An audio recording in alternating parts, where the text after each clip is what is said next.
Hello বন্ধুরা, আসসালামু আলাইকুম। ঘুরবাজের সম্পূর্ণ নতুন একটি পর্বে আপনাদেরকে জানাচ্ছি স্বাগতম। বন্ধুরা, আমরা এখন আছি হজরত শাহজালাল ইন্টারন্যাশনাল এয়ারপোর্টে। তো আমরা একটা ইন্টারন্যাশনাল জার্নি করতে যাচ্ছি, ছোট্ট একটা জার্নি হবে। কোথায় যাচ্ছি আপনাদেরকে একটু পরে বলতেছি। তো আমরা অলরেডি আমাদের ইমিগ্রেশন এবং বোর্ডিং সকল ফর্মালিটি শেষ করে ফেলেছি। এখন গেট এরিয়ার খুবই আশেপাশে আছি। তো বন্ধুরা, ছোট্ট একটা সফরে আমি যাচ্ছি ব্যাংকক। তো আজকে ফ্লাই করব ইউএস বাংলাতে। তো চিন্তা করলাম, আমার প্ল্যান ছিল না যে ব্লগ করব।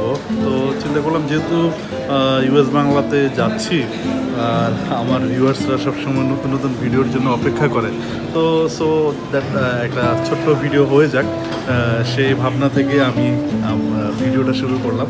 তো দেখা যাক আপনাদেরকে কতটুকু দেখাতে পারি। আমি 4 দিনের সফরে যাচ্ছি ব্যাংককের উদ্দেশ্যে। তো সাথে থাকবেন, আপনাদেরকে পরবর্তী দিনগুলি, পরবর্তী ভিডিওগুলি আপনাদেরকে দেখানোর চেষ্টা করব।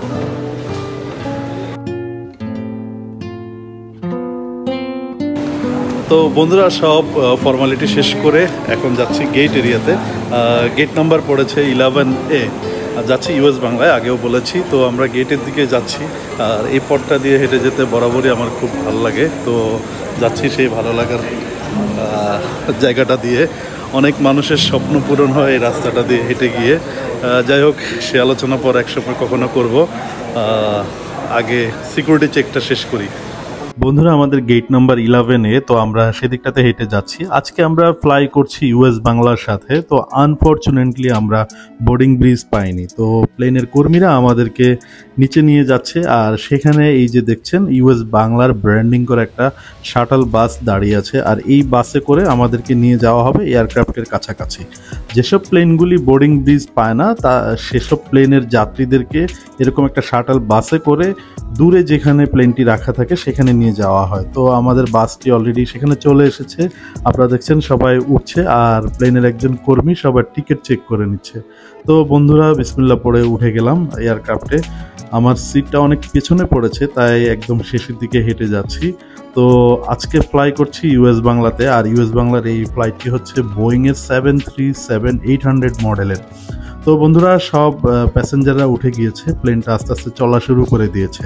আর এদিকে দেখছেন কেবিন ক্রুরা তাদের কর্মযজ্ঞ শুরু করে দিয়েছে। তারা একটা ডেমনস্ট্রেশন করবে কিভাবে আপনারা সিট বেল্ট লাগাবেন, কিভাবে অক্সিজেন মাস্ক পরবেন, ইভেন প্লেনের এক্সিট ডোরগুলি আপনাদেরকে দেখিয়ে দিবে। তবে আমার কাছে 2023 সালের এই সময়টাতে এসে এভাবে অ্যানালগভাবে এখনও দেখানোটাকে, ডেমনস্ট্রেশন করাটাকে আমি একটু হাস্যকর মনে করছি। যেখানে অন্যান্য এয়ারক্রাফটগুলি ওয়ার্ল্ডের সবাই ডিজিটালি কোনো একটা মনিটরে ভিডিও প্লে করে এসব ডেমনস্ট্রেশনগুলি দেখায়। তো যাই হোক, আমাদের দেশীয় এয়ারক্রাফট, এটা নিয়ে আমি আর বেশি কিছু বলবো না। ইউএস বাংলা বরাবরই ভালো করে যাচ্ছে, ইউএস বাংলার জন্য শুভকামনা থাকলো। তো বন্ধুরা, আমাদেরকে খাবার সার্ভ করা হয়েছে। আমি একটা বিফের মেনু নিয়েছি। বিফ সাথে রাইস ছিল, একটু ডাল ছিল, আর একটা পায়েস ছিল, একটা পানি ছিল। খাবার আমি বলবো অ্যাভারেজ, খুব একটা ভালো বলবো না, খারাপও বলবো না। আর তারা একটা কোল্ড ড্রিঙ্কস সার্ভ করেছে, বোতলে করে কাপ দিয়েছে, আর কাপে করে তারা কোল্ড ড্রিঙ্কসগুলি সার্ভ করেছে। তো 2 ঘন্টার একটা ফ্লাইট। আমরা অলরেডি পৌঁছে গেছি সুবর্ণভূমি ইন্টারন্যাশনাল এয়ারপোর্টে। প্লেন দাঁড়ানোর সাথে সাথে সব যাত্রীরা উঠে দাঁড়িয়ে গেছে।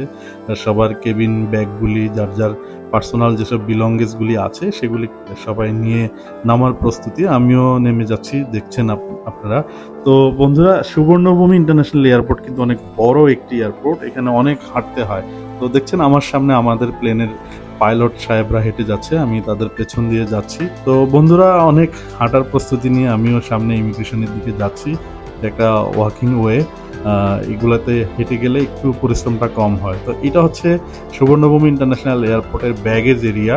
যদিও আমার সাথে কোনো লাগেজ ছিল না, বাট আমার সাথে যারা ছিল তাদের লাগেজ ছিল, সেগুলা কালেক্ট করার জন্য আমরা এখানে এসেছি। লাগেজ কালেক্ট করে আমরা পার্কিং এরিয়াতে চলে এসেছি। এখানে ইলেকট্রনিক একটা অটোমেটিক ভেন্ডিং মেশিনের মাধ্যমে একটা রিসিট কালেকশন করে দেন হচ্ছে ট্যাক্সি নিতে হয়। এই সিস্টেমটাকে আমার খুব ভালো লেগেছে। তো ট্যাক্সি না নিয়ে আমরা সুকুমবিত যাওয়ার জন্য ট্রেনে উঠে পড়লাম। খুব কম খরচে আমরা চলে যাচ্ছি সুকুমবিত এরিয়াতে। তো বন্ধুরা, এরই মধ্যে আমাদের আজকের এই পর্বটি শেষ হচ্ছে। পরবর্তী পর্ব দেখার আমন্ত্রণ জানিয়ে এখানে শেষ করছি। আসসালামু আলাইকুম।